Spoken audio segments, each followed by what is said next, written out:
ወይኔ ንኣሌክስ የፍቅሮ እየ ኣሌክስ ንጭራሽ ክኻስሮ አይደለም።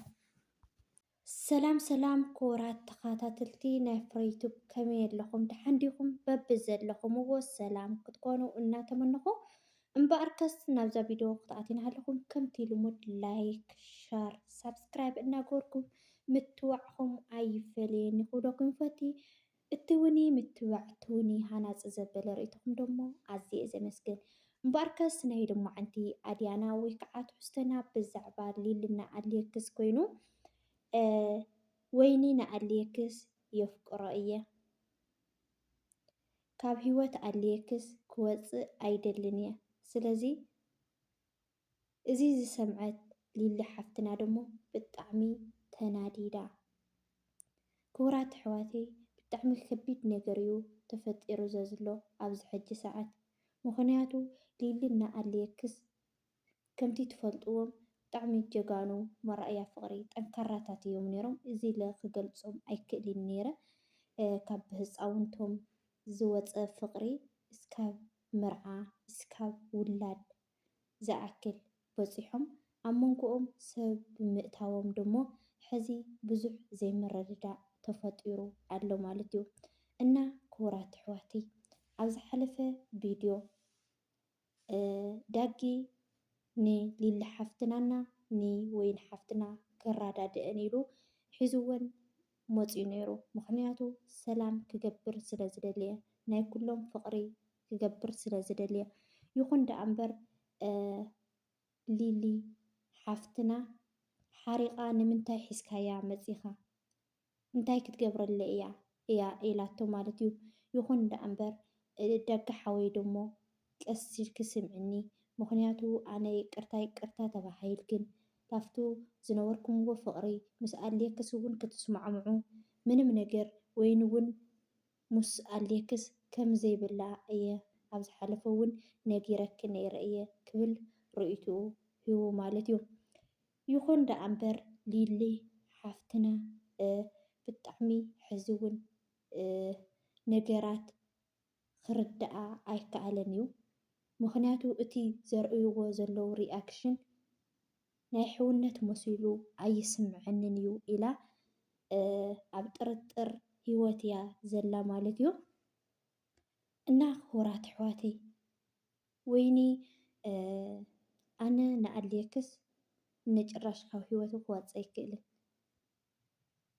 ስቕ ኢለ ትዕግስቲ ገይረልክ ዘለኹ ምስቲ ዘለኹ ሂወት ነብሰ ፁር ስለ ዝኾንክ ደኣ እየ ተዓጊሰክ ዘለኹ እምበር ንጭራሽ ካብ ሕጂ ምንም ከም ዘይሕለለኪ እያ ኢላታ ማለት እዩ። እና ክቡራት ኣሕዋተይ እዚ ነገራት ናብ ከቢድ ኣንፈት እዩ እናምርሐ ዝኸይድ ዘሎ። ከምቲ ዝበለኩም ዳጊ እውን ብጣዕሚ ነገራት ከቢድኒ እዩ ዘሎ። ኣሌክስ መትሓዚ ስኢነሉ እየ ዘለኹ ባህርያቱ ካብ ሰዓት ናብ ሰዓት እናተቀያየረ እዩ ኣዊኒ ዘሎ። ስለዚ ብጣዕሚ እዩ ነገራት እናተጋደደ ዝኸድ ዘሎ እዩ ኢሉ ማለት እዩ ክቡራት ኣሕዋተይ። እና ምስጢር ኣሌክስ ደሞ ሓቂ ወፂኡ ኣሎ። ምክንያቱ ምስ ወይኒ እንታይ ዓይነት ምሕዝነት እዩ ነይርዎም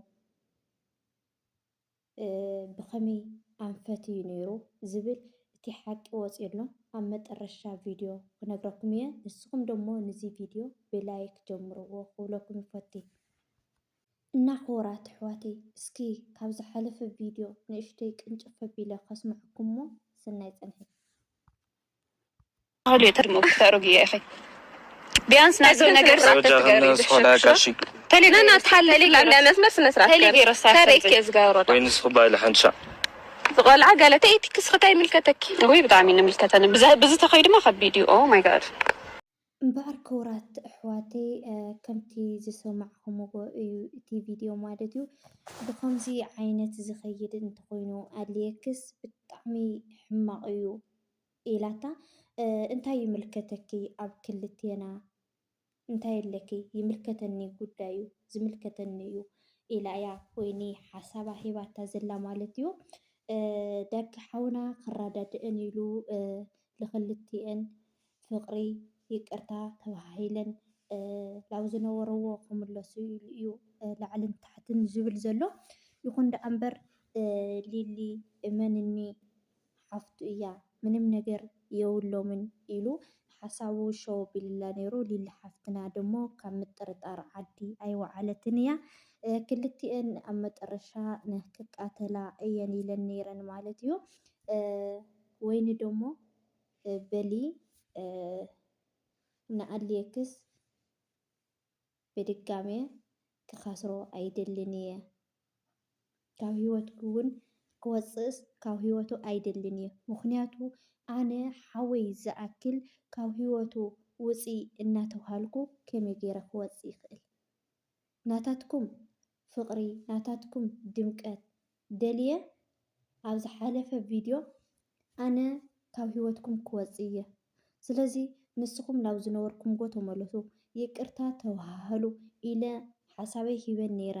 ይኹን ደኣ እምበር ብከምዚ ዝሓልፎ ሂወት እንተኮይኑ ንኣሌክስ ፅቡቅ ስለ ዘይኮነ ስለዚ ካብ ሂወት ኣሌክስ ኣነ እውን ክወፅእ ኣይደልን እየ ክኻስሮ ኣይደልን እየ እያ ኢላታ ማለት እዩ።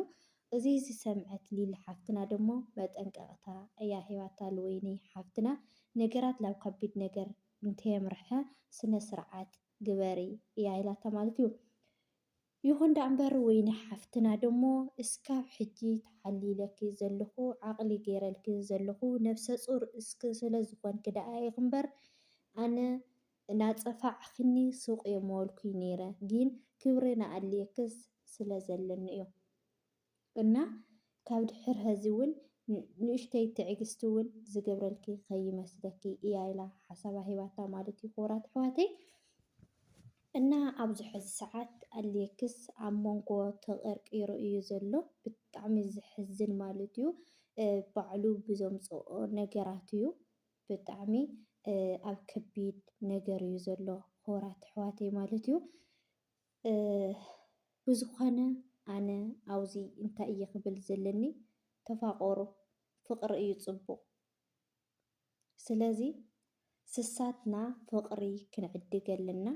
ከምኡ እውን ሊሊ ሓፍተይ እኔ ማርያም ብሰላም የጋላግላኺ ግን ነፍሰ ፁር ስለ ዝኾንኪ ኣብዚ ሕዚ ሰዓት ንዓኺ ዕረፍቲ እዩ ዘድልየኪ።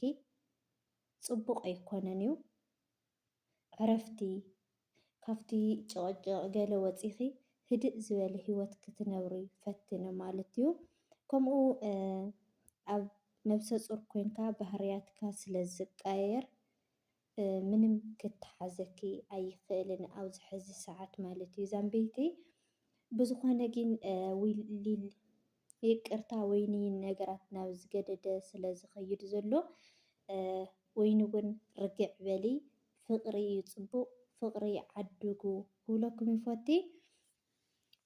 ክቡራት ኣሕዋተይ ብጣዕሚ ብጣዕሚ ነገራት እናተጋደደ እዩ ዝኸይድ ዘሎ።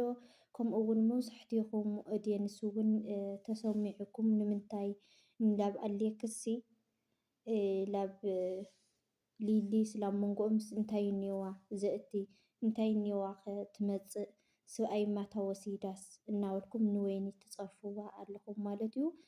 ሰብ ብፀርፊ ኮነን ዝምለስ ብምክሪ እዩ ዝምለስ ሰብ እና ማንም ሰብ ተጥፊኡ ብምክሪ ብማዕዳ እዩ ክምለስ ዝኽእል እየ ክብለኩም ዝፈቲ እና ናይ ሎማዓንቲ ዝነበረና ፀንሒት ዘይመስል ነይሩ። ብዝቕፅል ብካሊእ ቪድዮ እስካብ ንራኸብ ስሰናይ ንዓኹም ክብለኩም ይፈቲ።